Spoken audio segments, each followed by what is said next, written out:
Slavery to Me, Post-Colonial Slave Memory in Post-Apartheid South Africa, Rape, A South African Nightmare, and A Renegade called SIMPHIWE have sparked unspeakable conversations over the years. She has also written opinion pieces for some of the biggest publications in the country.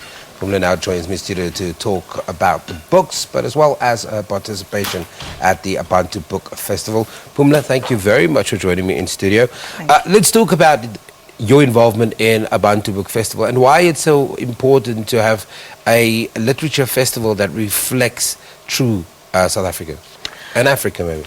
I think it's very important because one of the things that Abantu Festival hopes to challenge is this notion, A, that black people don't read, that black people aren't, imaginative, that they're not interested in the creative arts, which very often is what is circulated by distributors, by media, by booksellers in this country very often, right? So as an author, sometimes you find that you walk into kind of the big chains and there are obviously hundreds of books. And a tiny, tiny, tiny percentage of that is books by South Africans, by black South Africans, by black people anywhere in the world. And very often the argument presented at panels, in writing and so on, by publishing and by booksellers is that it doesn't make financial sense. But of course those of us... I've read that too. But those of us who are black people, who know that black people read, who are black people who read, who know black people who are kind of IT people and lawyers and engineers and writers and builders and tilers who read, so who know black people who read across class, are often irritated by this.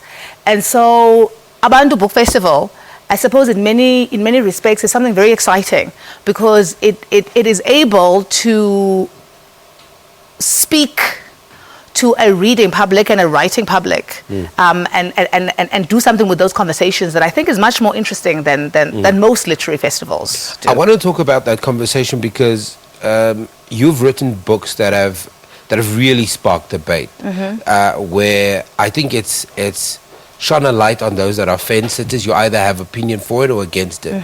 What do you hope to bring to the Abantu Book Festival in terms of dialogue, in terms of conversation, something that you would like for the real meaningful dialogue over the duration of the festival? Well, I think, first of all, I'm just excited because literature festivals are also, they're also really joyous and fun things for readers and very writers. Seriously, eh? We do. Yeah. We do. I mean, it's serious work. It's hard work, and writing is lonely work, right? To actually write the book, you kind of sitting in the middle of the night, at early hours of the morning. But so the opportunity to have conversations and to just hang out with other writers. But also, I mean, I know, for example, that very often for all three of my books. That when I do writer events, the vast majority of the people who buy my books are black people. I know this for a fact, right? But so it's particularly exciting to go to a literature festival that's in a township that has some of the writers that I love reading and love having conversations with. And also to just know that people in Soweto don't, for a change, don't have to drive to Rosebank and Sandton and Newtown and wherever to go. They can, they have that we are bringing the work that they read and buy and talk about and argue with about anyway to their doorstep. Is this a unique way, because it's the start of the festival, to also put women writers at the top of the agenda to say, well, you know what, let's start focusing on this, especially black women writers? Well, I mean, I think it's the politics of this particular festival, right? Because it comes from a very specific place, and it comes from, it's the brainchild of Abantu Gqola, and it's the coordinator this year also is Panache Chikamudzi, and I think that there's something very particular about how we see this festival, right? And I think that a big part of Thando and Panache's vision is not to have the same old, right? So we go to many festivals and often there's like a special black panel where black writers are talking about why bookshops don't have you.